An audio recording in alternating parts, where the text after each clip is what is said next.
Fala galera, aqui é o Rafael do Dinastia Geek. Nós somos convidados mais uma vez para fazer parte do Cinesystem Talk, aqui no canal do YouTube do Cinesystem.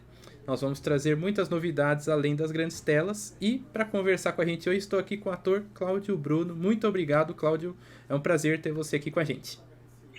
Bom, boa tarde, Rafael. Boa tarde, boa noite, não sei, a qualquer hora aí que o pessoal estiver assistindo. Primeiro, eu agradeço muito a oportunidade, o teu espaço aqui, da Dinastia Geek e do Cine System também. E eu espero acrescentar bastante aí para os programas de vocês e muita informação sobre a série que você, inclusive, falou que assistiu. Exatamente.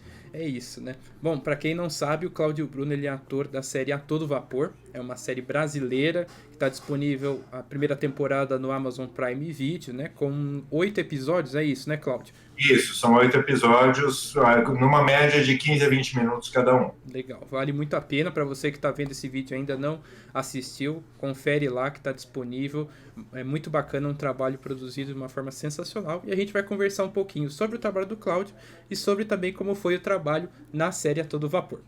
Cláudio, para a gente começar, eu queria saber de você como é que surgiu o Cláudio ator. Sempre foi uma vontade sua, acabou surgindo com o tempo, se você puder contar um pouquinho pra gente.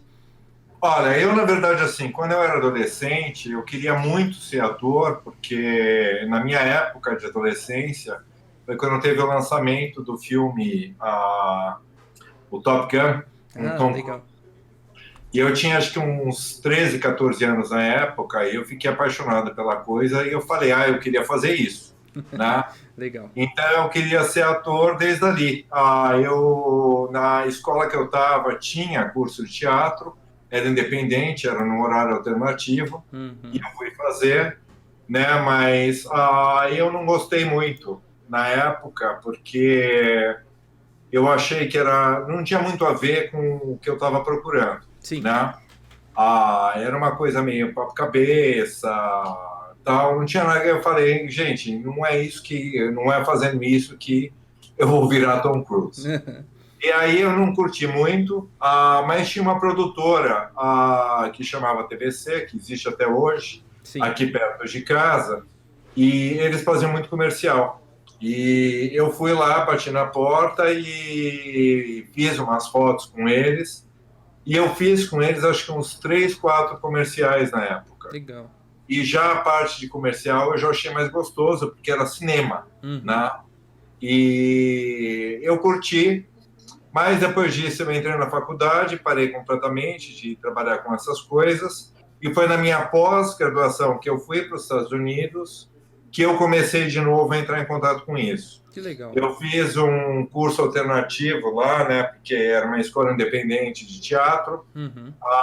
que eles tinham como objetivo um monólogo no final, né? Sim. Eu achei interessante, mas foi rápido, foi uma coisa de 2 meses o curso, depois acabou. Legal. E aí depois eu me mudei para uma outra cidade, depois que me formei para trabalhar, Sim. e eu tive a coincidência de que a universidade ali estava abrindo o departamento de artes dramáticas e eles precisavam de voluntários para trabalhar com eles, porque eles não tinham aluno suficiente para fazer elencos de peças, Legal. né?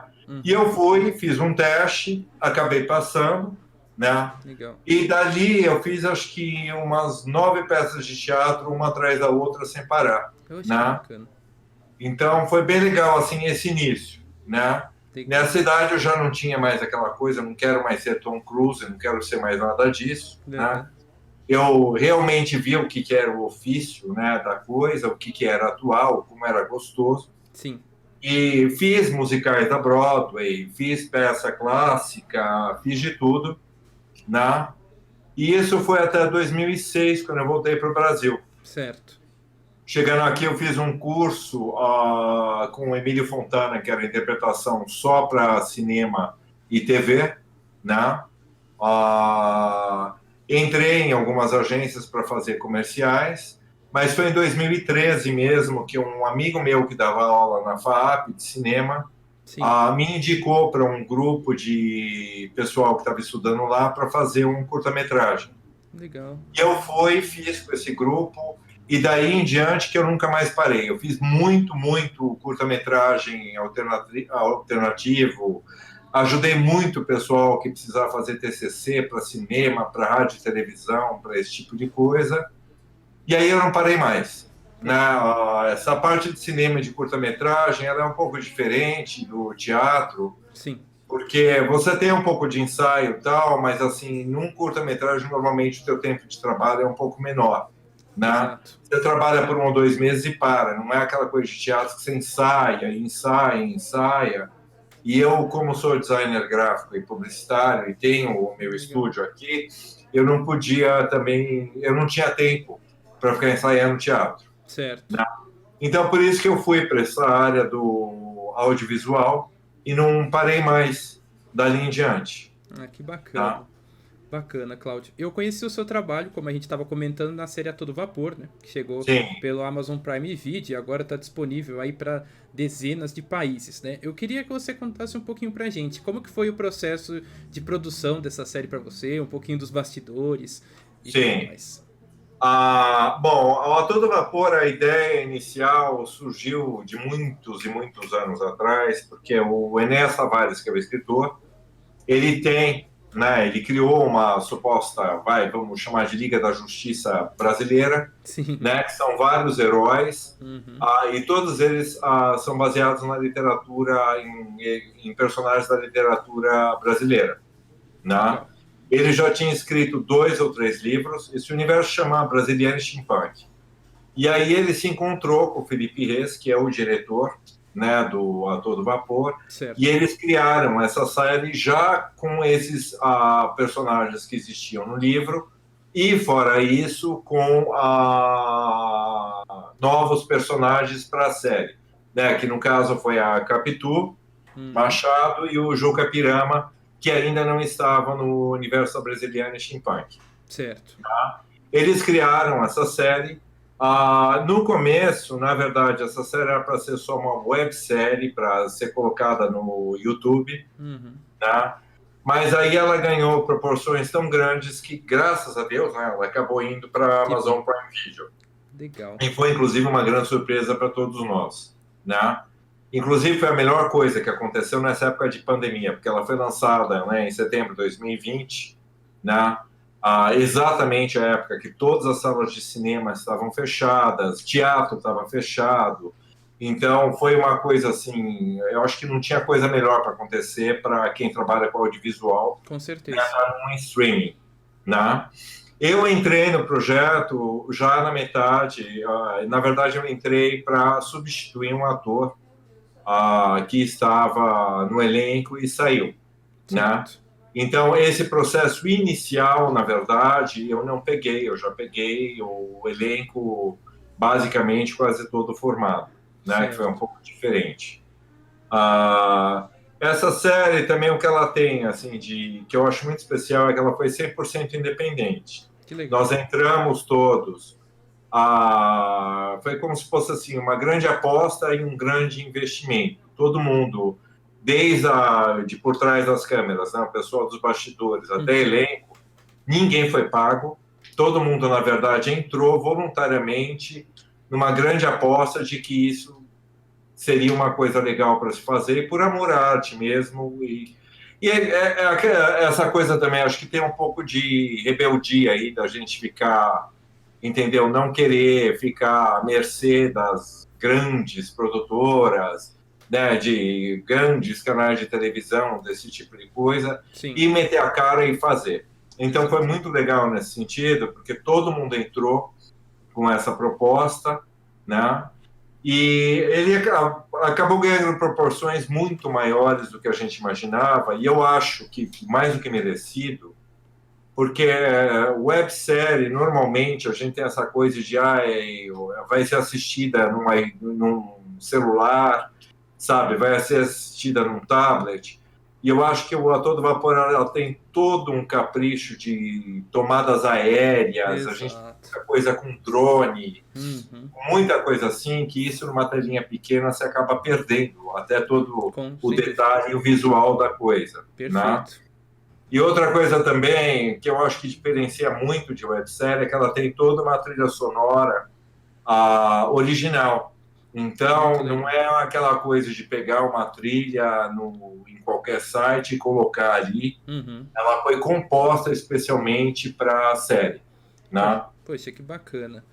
Eu acho que ter uma oportunidade, ter essa produção para um público maior, né, através do streaming, querendo ou não, como você comentou, ela chegar no streaming foi o que possibilitou ela chegar em outros públicos, né? E ter Exatamente. acesso a esse tipo de produção. Então, como você comentou, brasiliana steampunk, né? Que é Isso. a produção por trás de A Todo Vapor. E aí, para quem não sabe também, o steampunk ele é um gênero que ele é mais voltado à ficção científica, onde muito da tecnologia é voltada ao vapor, né? E, Isso. e isso é muito evidente nessa série também para quem não pegou ainda o fio da meada. O Sherlock Holmes do Robert Downey Jr. tem isso, a Bússola de Ouro tem isso, Júlio Verne tem isso a Oh, com rodo. certeza. E aí eu queria saber de você, Cláudio, como é que foi trabalhar nesse tipo de ficção? É o seu tipo de obra favorita ou você tem um apego maior pro drama, pro suspense, pro romance, enfim? Olha, para falar a verdade, assim, eu tive fases da minha vida que eu tinha tudo, né? Eu sou um grande fã de, na verdade, filme de terror. Legal. Sempre gostei de filme de terror, sempre adorei. E fazer filme de terror é uma coisa que eu acho muito divertida, porque me dá uma sensação de aquela coisa de criança, assim, de pregar peça e dar susto nos outros. É por isso que eu acho divertido. Sim. Sempre fui um grande fã dos clássicos de Hollywood, então, quando você fala de Vincent Price, de Christopher Lee, todo esse pessoal aí, toda dessa época, eu sempre amei e adorei. Né? Legal. Uma outra coisa que eu gosto muito também é a estética da época vitoriana, né?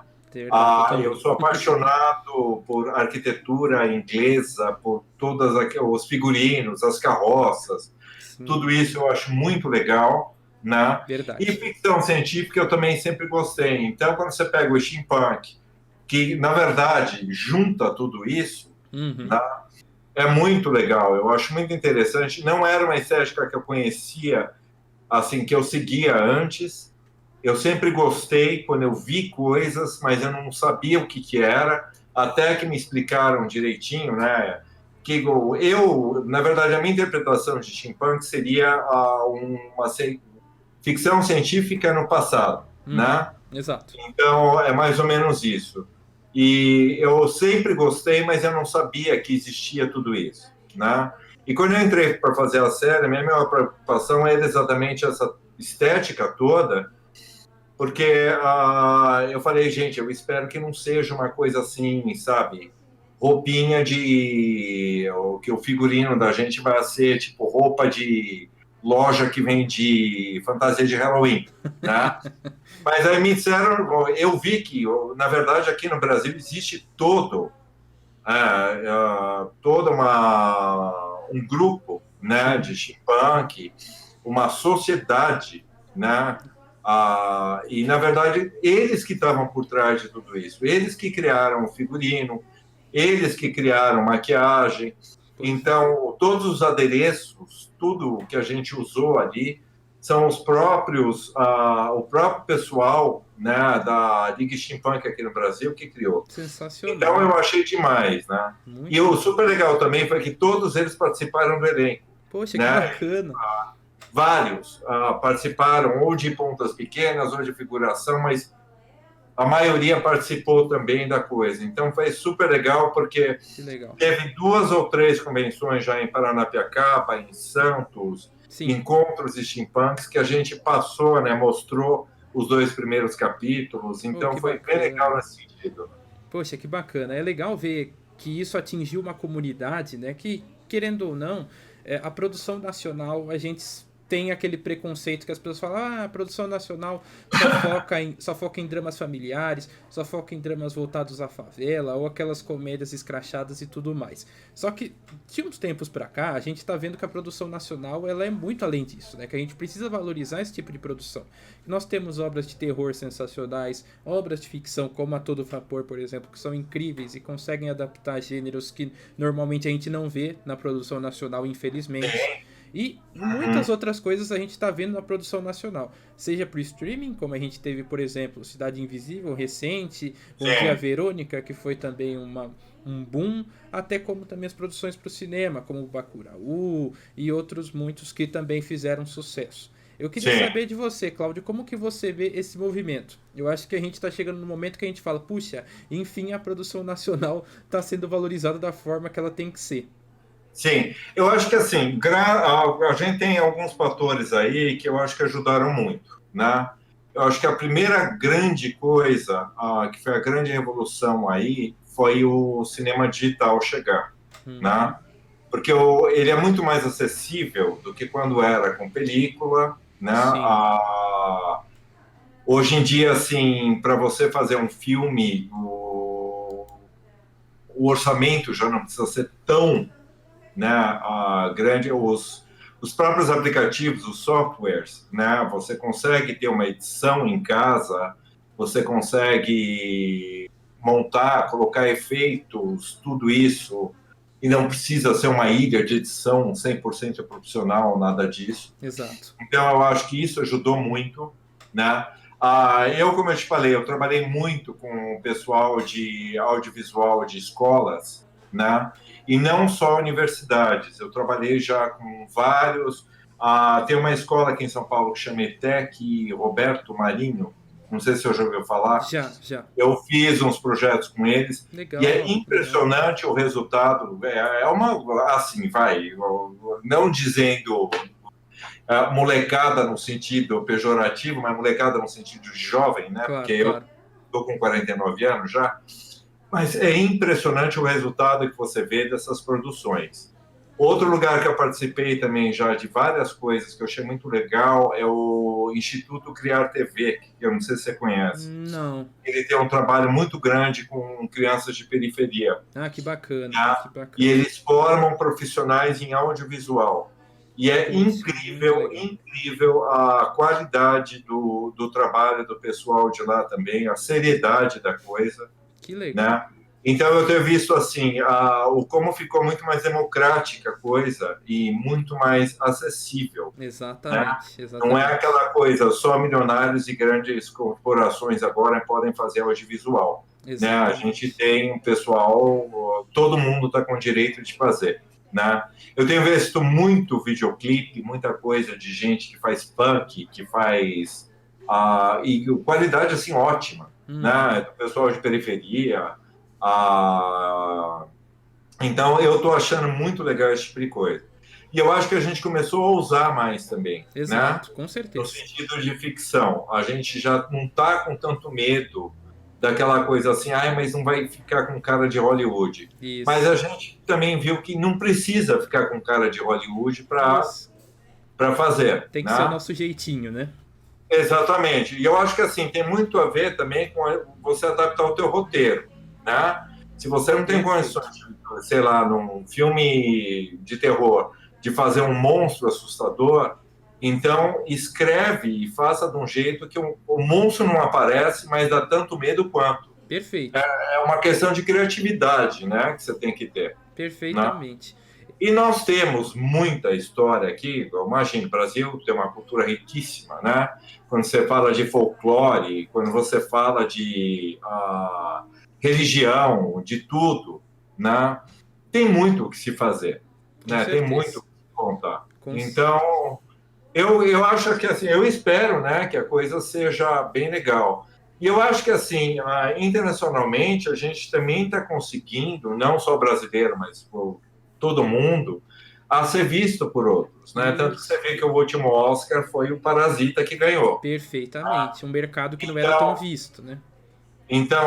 e os anteriores foram diretores latinos. Isso Então, a mesmo. gente está tendo já essa grande diversidade também, que eu acho que o próprio mercado americano já está abrindo os olhos para essas coisas, né? Com certeza. Eu morei lá nos Estados Unidos por 10 anos e foi super engraçado, assim, com a diferença, né? Uhum. Eu cheguei lá em 96 e saí em 2006, né? A Certo. diferença de cultura que eu vi, como o americano estava aberto para as coisas, né? Quando eu cheguei lá, para você ter uma ideia, era muito assim, por exemplo, o fast food era muito McDonald's, Burger King, essas coisas, não gosto de falar de marca, mas quando eu saí, tá, o que tinha de rede já de taco, de comida cubana, eles estão muito mais abertos para o mercado internacional nesse sentido, Que legal, né? que O legal. que tinha de rede de supermercado com comida gourmet italiana, comida gourmet francesa. Então, assim, não é mais aquela coisa só pasteurizada americana. Uhum. Muito pelo contrário, eu acho que eles são muito abertos nesse sentido, Que né? legal. Então, eu espero que o audiovisual vá por aí também. E agora a gente tem esse festival, o Sundance, né? Que é o festival do cinema independente, que eu acho que é importantíssimo, que é ali que, na verdade, vai ter a grande entrada para novos cineastas e um mercado mais internacional, né? Com certeza. A gente fala até que toda produção independente, né? Acho que nós do Dinastia também a gente preza muito por esse tipo de produção, porque a gente até brinca que é o berço das grandes ideias, né? Grandes E, ideias surgem dali. Você tem uma inspiração, é claro. Isso todo mundo tem uma grande inspiração. Mas as grandes ideias, elas passam a ser trabalhadas por até pessoas que têm menos recurso, que têm menos acesso a algumas coisas, mas ali que surgem as grandes coisas. E aí, e, baseado nisso, Cláudio, eu queria saber de você, assim, durante toda a sua carreira, que você tem como ator e tudo mais, você comentou da inspiração que você teve com o Top Gun, né? Mas você ah, teve algum outro ator que te inspirou, seja um que você teve a oportunidade de trabalhar, ou alguma produção que você assistiu e falou, puxa, eu quero ser isso, ou eu gostei muito do que ele fez, eu vou tentar reproduzir de uma forma adaptada a mim, para o seu nossa, trabalho. tem muita coisa, tem muita coisa. Assim, como direção, o diretor, né, e criador de filme, Uhum. eu acho que ainda para mim, eu não sei se é porque eu já estou mais velho, o Federico Fellini ainda não tem, sabe? Para mim é o melhor. Ele é o, assim, todos os filmes dele, aquela sensação de que você entrou e você mora na cidade com os personagens, aquela Perfeito. coisa assim de você, sabe, teu universo, assim, você está morando ali, você vive com todo mundo, tal. Isso eu acho que ainda não teve nenhum diretor novo assim que me pegou desse jeito, né? Certo. Agora, atores, olha, o Anthony Hopkins, hoje em dia, para mim, é um dos grandes, tá? Eu acho que, assim, para mim, eu acho que um grande filme, assim, que eu adoraria, quem me dera, né? Quem sou eu para falar isso? O Silêncio dos Inocentes. Meu, Perfeito, perfeito. não tem. Eu acho que, assim, para atuação, não tem um louco contido tão melhor do que o personagem do Hannibal, né? Exato. Então, eu diria o Anthony Hopkins nesse caso, né? Que mais? Mas tem vários, vários. Teve atores que eu não gostava no começo, nem é com a cara, que hoje eu amo de paixão. Então, eu acho que vai mudando. Com A certeza. conformidade, conforme as coisas vai mudando. Os clássicos lá, quando a gente volta, né, para os clássicos de Hollywood, Marlon Brando, o James Dean, eu acho que para eles é mais uma ideia de marca, de ícone que eles criaram como atores que hoje em dia já não é tão, já está um pouco diferente, né, o tipo de coisa. Mas eles tinham uma assinatura deles que, apesar deles mudarem muito em personagens, Uhum. eles ainda tinham aquela coisa assim, só o cara faz desse jeito, É, né? exatamente. E eles são escola, né? Por exemplo, para mim, Al Pacino, De Niro, sabe? Meu, eles são. Você entende que o cara domina o set, é ele que está. Não é o diretor que está mandando nele, é ele que está chamando, ele está chamando, dando a dica para a câmera fazer as coisas. Exato. É o que eu falo, são caras que dominam a arte, né? Pois é. Eu tive a oportunidade uma vez de assistir um bate-papo do Fernando Meirelles, né, diretor do recente Dois Papas, né? E ele Sim, comentava sobre justamente isso, essa interação que ele perguntaram assim, como foi trabalhar com Anthony Hopkins? Ele falou, acho que foi a melhor coisa que eu já pude fazer, porque o Anthony Hopkins recebia o roteiro e falou, eu te retorno em uma semana. E aí ele esperava essa uma semana e vinha um e-mail cheio de observações assim, todo Tony Hawk, olha, isso eu gostei, mas aqui eu acho que daria para fazer isso, tal, tal, tal, tal. Então você vê que são pessoas que são tão grandiosas naquilo que eles têm a capacidade de transformar aquilo para obra, né? Eu acho que até ele mereceria uma estrelinha na direção lá, né, do filme, por É conta lógico, disso. eu acho que assim, são pessoas que querem acrescentar, Com né? Que certeza. estão trabalhando, é meio que assim, eles pegam o trabalho porque eles acreditam que vai ser legal, então eles querem dar o máximo e que fique o máximo, Com né? certeza. Diferente daquela pessoa que vai, só faz o que é mandado e acabou, né? Exatamente. E aí, Cláudio, partindo um pouquinho para sua vida pessoal agora nesse momento que nós infelizmente estamos vivendo de pandemia, estamos com cinemas fechados, restritos às nossas casas. Eu queria saber de você, como que tem sido nesse período? Você aproveitou, conheceu alguma obra que, puxa, que legal, vai me trazer mais oportunidades, uma nova visão depois que nós sairmos desse momento? Tem alguma coisa que você assistiu, algo que você leu que surgiu nesse período de isolamento para você? Olha, para te falar a verdade, assim, né? Como tá completamente assim impossível de se ir para um set de filmagem, porque o cinema é grupo, não tem jeito de você filmar A sozinho, né? interação e tudo mais, né? Eu acho que assim, essa parte toda de pandemia, eu aprendi muita coisa e muita coisa que eu não tinha feito nunca na minha vida, né? Que foram inéditas e que eu achei interessante. E, em primeiro lugar, foi assim o contato todo com a mídia, né? E o como divulgar o trabalho, porque eu, como você viu, eu faço minha própria assessoria de imprensa, Uhum. né? Então, assim, todo esse contato, isso que a gente está tendo, tudo, eu nunca tive, né? E o como é legal você entrar em contato, você ter conversa, ter entrevista, divulgar o teu trabalho, sabe? E criar amizade, porque com todas as pessoas que eu tive contato, eu acabei tendo contato, não foi assim, ah, tá, dei entrevista pro cara, nunca mais falei. Não, são pessoas que viraram amigos, né? Exatamente.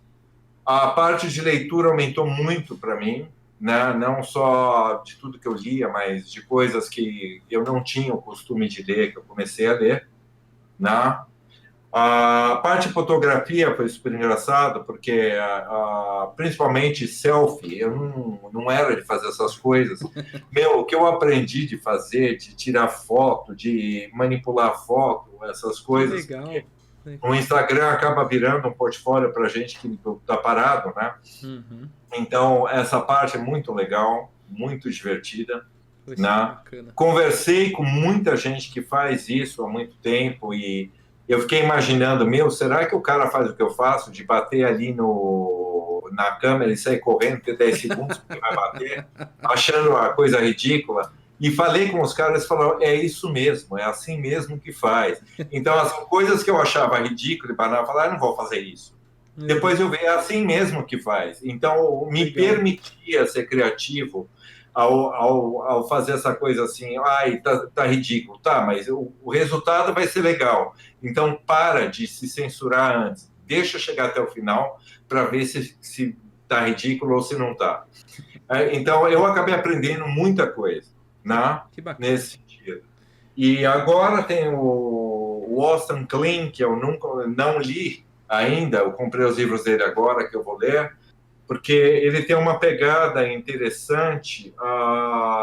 O primeiro livro que eu vou ler dele é o Mostre Seus Trabalhos, que ele fala exatamente sobre o como você fazer networking em redes sociais, o como você conhecer pessoas, atrair pessoas que você gosta e dividir tudo isso. Então, esse é um dos primeiros que eu vou agora começar a ler, que vai ser diferente, que eu não costumo. Fazia muito tempo que eu não lia coisa técnica assim. Ele é uma Legal. mistura de livro técnico com entretenimento, então eu espero que eu goste, Ah, né? que bacana. Bacana, Cláudio. E aí, pra gente fechar o nosso bate-papo, eu queria que você deixasse um recado para as pessoas que, puxa, querem entrar nesse meio de ator, querem se tornar ator, ou já são e ainda tem algum receio de, puxa, será que vai pra frente e tudo mais. Queria que você desse aí uma palavrinha, uns Olha, conselhos. o que eu tenho a dizer nesse sentido é assim: se você não conhece, se você não é da área, que é o meu caso, não tenho nenhum familiar da área, não tenho nada, há muita persistência e muita paciência. É o que eu falo, meu. imagina, foi 2013 que eu voltei a começar a fazer filme, e foi agora, 2020, 7 anos depois, que acabou entrando uma coisa no Amazon.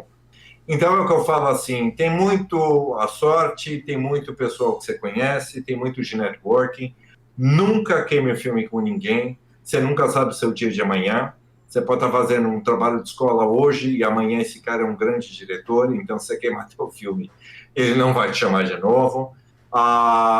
Lembre-se que não é só o diretor e o cara que está te filmando que interessa, os outros atores também, o pessoal dos bastidores. Eu já tive gente que cuida de, sabe, café, lanche para os atores que acabou me indicando para outros trabalhos. Então, Caraca. lembre-se, a maquiadora, o cara do som, o motorista, todo mundo é importante, tem o mesmo nível de importância para sair, né? Um trabalho legal e fazer teu networking. E é o que eu falo, insistência e paciência. Meu, eu quase desisti 1000 vezes. E ainda penso em desistir. Mas tem alguma coisa que você continua insistindo, né? Essa parte de divulgação, é o que eu te falo, às vezes eu mando 15, tá, releases para 15 jornais diferentes, ninguém me fala nada, ninguém me responde, 3 semanas depois, em um deles vai ser publicado, e eu descobri pelo Google. Então, não desista, é assim mesmo a área, é difícil, é complicado. Outra coisa, né? Tome muito cuidado com você. Eu tenho muito disso também. Assim, não espere muito dos outros, né? No sentido assim, quando você conseguir o que para você, né, é um sucesso, no sentido, eu mandei o release para você, você me chamou, eu estou fazendo entrevista. Não espere que os outros vão soltar rojão para você porque você conseguiu a entrevista. Solte você mesmo e agradeça você mesmo e a quem te deu a entrevista. Porque não espera dos outros que os outros vão ficar, ai, que legal, porque nem sempre vai vir esse, ai, que legal. E isso não quer dizer que não é legal. É, mas é o que eu falo. Está todo mundo numa fase muito ruim, muito complicada, então tenta você mesmo se divertir com a coisa. E se não te dá prazer, não faça, porque se é para doer, não vale a pena. Exatamente. Perfeito, Não. Cláudio. E a única coisa que eu queria falar é, lógico, né? Convidar todo mundo aí na Amazon Prime Video a assistir a todo vapor. Exatamente. Pode falar mal, pode falar bem. E eu queria que você, Rafa, antes de acabar, falasse alguma coisa, que afinal você assistiu, né? Com certeza. Pô, pra mim é um prazer, Cláudio, ter conversado aqui com você. Acho que desde o primeiro momento que a gente teve contato, que você passou essa série pra gente, eu falei, nossa, que interessante, né? Uma produção nacional nessa pegada, eu nunca tinha visto. E é uma pegada que eu gosto. Então eu até citei, né? O Sherlock Holmes do Downey Jr., Júlio Verne, que eu adoro tanto. Falei, puxa, que legal, né? Mas ainda não tive a oportunidade de ter assistido e tudo mais. E aí eu pude assistir recentemente. Eu falei, caramba, que legal. É um tom de produção que a gente até... É até difícil definir o gênero. Porque assim, eu diria que é ficção. Mas daí nós temos uma parte... Tem a parte de romance, tem a parte do terror, tem a parte do drama, tem a parte da aventura, tem a parte que você acha que é uma série juvenil, tem parte que você já acha que é uma série adulta e tudo mais. É uma mescla de coisas que eu acho que é perfeito a gente trazer uma adaptação disso e com uma leitura nacional. Aquilo que a gente falou durante a entrevista, né? Colocar o nosso jeitinho nas produções é aquilo que deixa tudo tão bonito. Eu já tive a oportunidade de falar com outras pessoas de produções nacionais. Eu falei que legal que você trouxe esse ritmo, por exemplo, do carnaval brasileiro. Essa coisa da piada brasileira, às vezes também, um humor brasileiro, que é uma coisa que o estrangeiro não consegue reproduzir. Isso é uma coisa nossa. E eu vejo muito disso em A Todo Vapor. Eu fiquei muito feliz de ver essa produção e convido também todo mundo a assistir. Eu acho que é uma oportunidade bem bacana. São 8 episódios de 20 minutos, como a gente comentou. E eu tenho certeza que você vai curtir. Sim. Mas é isso, Cláudio. Eu queria te agradecer mais uma vez. Muito obrigado por poder fazer esse bate-papo com a gente, trazer para a galera do Cinesystem um pouquinho mais sobre por trás das telas, né? E essa sua formação como ator, essa sua história, né? Que você traz hoje para as pessoas e esses ensinamentos que são tão grandiosos para a gente nos dias que vivemos. Imagina, eu que agradeço. Então é isso, pessoal. até a próxima. Cine System. Cinema além do filme. Um abração para vocês. Tchau, tchau. Tchau, tchau.